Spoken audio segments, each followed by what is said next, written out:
Happy Memorial Day weekend. Starts today. Summer is now upon us. This will be the 155th Memorial Day. The press gets to ask me questions. Here's my question for you guys today.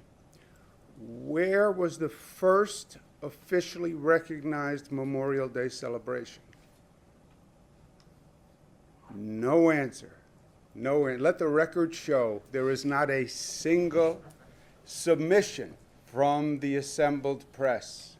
You guys should know. Waterloo, New York, Seneca County, 1866. President Johnson declared Waterloo, New York, the birthplace of the Memorial Day Parade. And as you are a press corps from the state of New York, I would hope that you remember this going forward. And there's the sign, just in case you forget. Waterloo, New York, a birthplace of Memorial Day. Today is day 83 of the COVID-19 crisis. Some of my young guns saying, oh, it's 83 days, we haven't had a day off, it's Memorial Day weekend. Life is about stamina. Stamina. It's Memorial Day weekend. Imagine if you were in a real war, overseas war, World War I, World War II, Korean War, Vietnam War. Day 83, it's nothing, tour of duty. News is good today. Hospitalizations are down. Net change in hospitalizations is down. Number of new cases per day is down. This is a level now that is lower than when we first began, so that's good. Number of deaths, painfully high at any number, right? And you see that this number has been stubborn on its way down, but it's 109 yesterday. They were all in our thoughts and prayers. Again, you see how quick that spike went up, and you see how slow it is to come down. So we want to make sure we don't go back there ever again. We're talking about reopening. The question is not whether or not you reopen. The question is how you reopen smart. How fast and safe can you reopen? Reopen as fast as you can, as long as it is safe, and you are safe if you're acting smart. What does smart mean? Phasing it in by metrics, just study what's happening. Continue to test so you have an idea of the growth of the virus, trace those cases, isolate those positives, watch your hospital capacity, and monitor what's going on. So all your actions are based on data. We post all the data. Anyone in the state can go online, see where they are by their region. The Long Island and Mid-Hudson region, if the number of deaths continues to decline the way it has, and they get their tracing online. Every region has a certain number of tracers that they need to reopen, because we want to make sure when they reopen, they have the testing and tracing operation working. But if the number of deaths continues to decline, they get their tracing up and online. Both regions could reopen this week. In anticipation of that, we're going to allow construction staging. Phase 1 construction begins. Before you can begin construction, you have to have staged the construction. The materials have to be on site, et cetera. The safety precautions have to be on site. So we're going to allow that construction staging now for the Long Island and the Mid-Hudson. We're hopeful that the number of deaths continues to decline, and then they would be reopening this week. Testing is a big component of all of this. New York State tests more than any other state per capita. We test more than any other country per capita. So we are far ahead in terms of getting this operation online. And this is the first case. Nobody's ever done this before, putting together this tracing and testing capacity. but we've signed up another 52 independent pharmacies. That brings the total number of sites in the state of New York to 750. And our message is very simple. Get a test. We have state-run sites where we have more capacity than we're now performing tests. We have some drive-ins where we can do 15,000 tests. We're only doing 5,000 per day. Get a test. If you have any symptoms of COVID, which are basically the same symptoms as the flu, if you have any symptoms, get a test. If you were exposed to a person who you find out was positive, get a test. Get a test. And you can go to this website and they'll tell you exactly the site closest to you. In terms of tracing, all the regions that have come online had to have the right number of tracers. That's where we're talking about Mid-Hudson and Long Island has to get their tracing numbers up. But every region has the tracing functioning. Mike Bloomberg, former mayor of New York City, volunteered to have his Bloomberg Philanthropies put together a tracing program, because there is no such thing as a tracing program. How do you train tracers? How do you recruit tracers? What software do the tracers use? They've been doing that with Johns Hopkins. They've been fantastic. We have that in place now. And we're going to share that with other states online, and we're going to do that with the National Governors Association, because New York is ahead, and we do have more advanced curriculum and training and protocols. So we're going to work with the NGA and make that available to any state that wants to use it. Small business is a priority. Federal government had passed the Small Business Assistance Program. That has run out of money. And small businesses are taking a real beating in this situation. They are 90% of New York's businesses, and they're facing the toughest challenges. The economic projections vis-a-vis small business are actually frightening. More than 100,000 have shut permanently since the pandemic hit. Many small businesses just don't have the staying power to continue to pay all the fixed costs, the lease, et cetera, when they have no income whatsoever. Minority-owned businesses face a far greater risk and have received less in federal relief. So New York State is starting its own small business relief program, working with private banks. We have over $100 million available to make loans to small businesses. We're going to focus on MWBEs that did not receive federal assistance and focus on really small business. You know, the federal definition of small business has what many could consider large businesses, but we're going to focus on true small businesses, 20 or fewer employees, less than $3 million in gross revenues. People who are interested in participating in this program can go to the website that is on the screen. It's Memorial Day weekend. We expect people to be getting out, going to parks, beaches, et cetera. We understand that. But we have to remain vigilant at the same time. I know the weather is warmer. I know people have been cooped up. I know there's tremendous energy to get out. You have to remain vigilant. You read in the papers that they're talking now about a possible second wave or hotspots for places that have opened too fast or opened without testing and tracing or opened without doing monitoring. That would be the worst situation, is if we went through everything we went through, you start to reopen, you're not doing the monitoring and the vigilance, and it actually winds up with another hotspot or cluster or worse, frankly. And remember, we are still learning about this COVID-19 virus. And one of the things I find most infuriating is the facts continue to change with this virus. Nobody's fault. But since we didn't know about the virus, we had certain assumptions that quote unquote experts made, and those facts change from day one. From day one, it started that this virus was coming from China.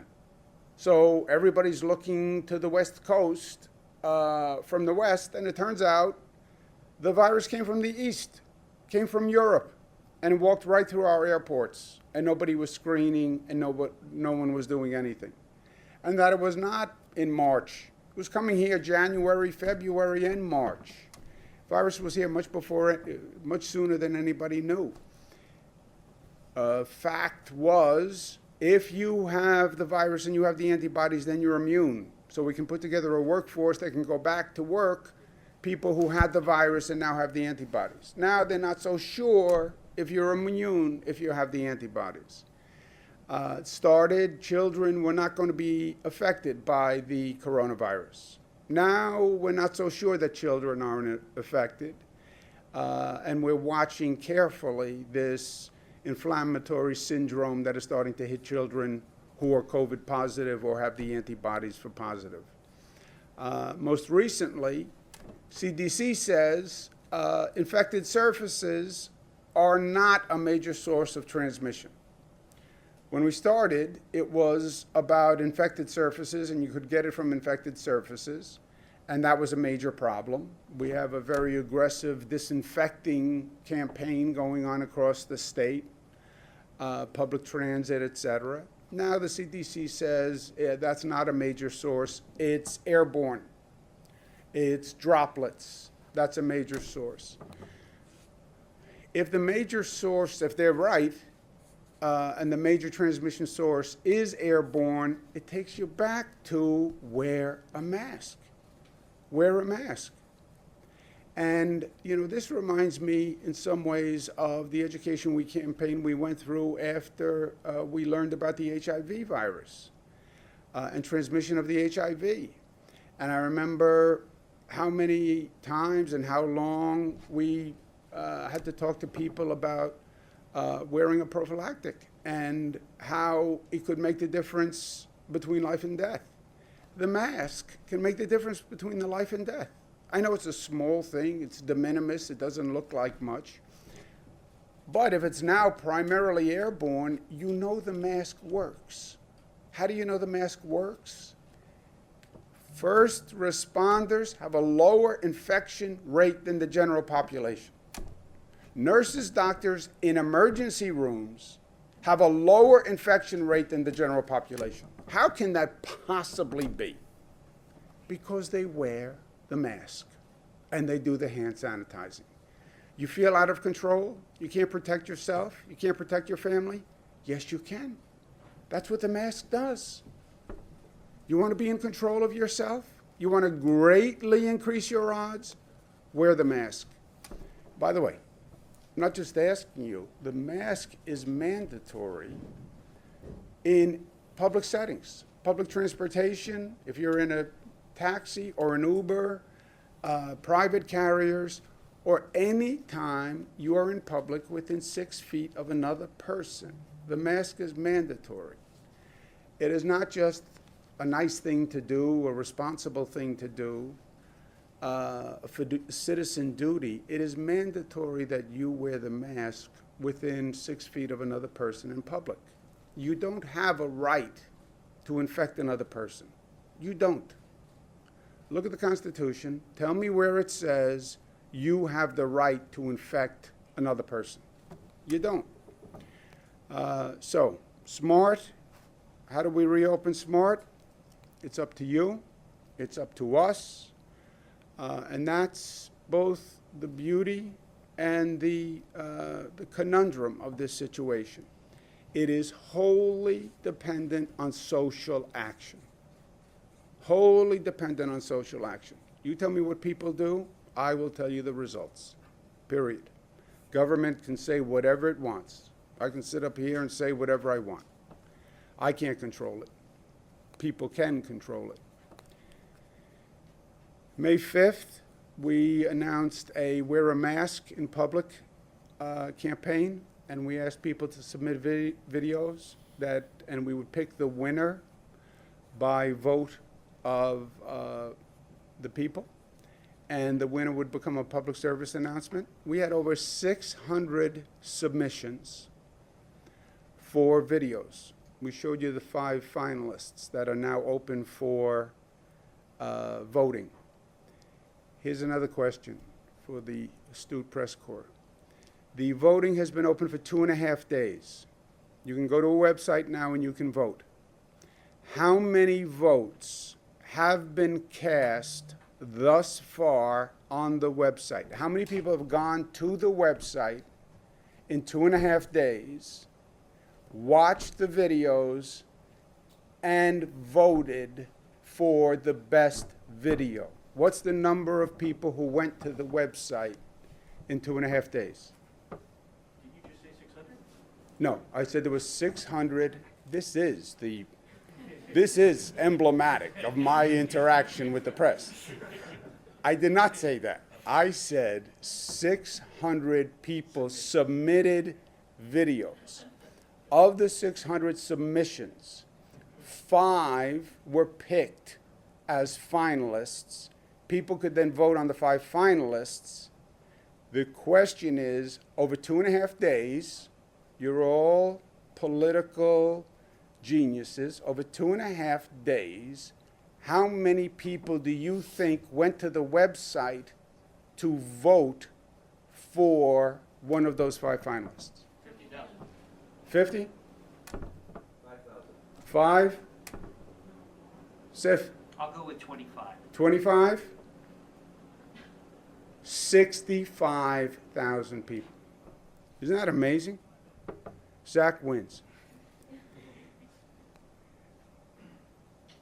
The competition is still open, and we're going to show you now 5 of the runner-ups. I tell you, of the 600, all 600 are going to be put up. They are amazing what people did, really amazing. But we're going to show you 5 more of the 5 of the runners-up. But I tell you, real talent. Oh, geez, I gave you the wrong number on the number of votes. I gave you last night's number. Number of votes, 92,000. 92,000. And you have a lot of late-night voters, obviously. What'd you see there? Those ads? New York tough, smart, united, I disciplined. think the governor's point is, and what Jim was trying to say, is that the indicators are in line with one another. So while the mayor has always had indicators that he has been looking at day to day, specifically in the H&H hospitals and then more broadly in terms of larger hospital capacity, they fit directly with our indicators. The two are not going like this. They're going together in a straight line. We communicate all day long with New York City. They understand the legal issues here. They understand that the state is going to be the one to give the green light. And they, at the same time, because it's the mayor's job to manage the city, is looking at his own numbers. But they don't contradict one another. They fall in line with one another. And we're working very well together on this. There's no daylight. And these are not made up state, not state. This is CDC guidance, which we're following. This is prescribed by the federal CDC. We're aligned on those issues. They're the same criteria that we're all following. What you guys tend to do is you juxtapose 2 different things. We have about 180 hospitals in downstate New York, okay? Let's say downstate 200, just have a round number. Of the 200, H&H, Health and Hospital Corporation, has about, is it 11? 11, 12. 11? 11. Of those, 11 are H&H hospitals. H&H, those 11 hospitals are run by the city of New York and the mayor. And he determines policy for those 11 hospitals.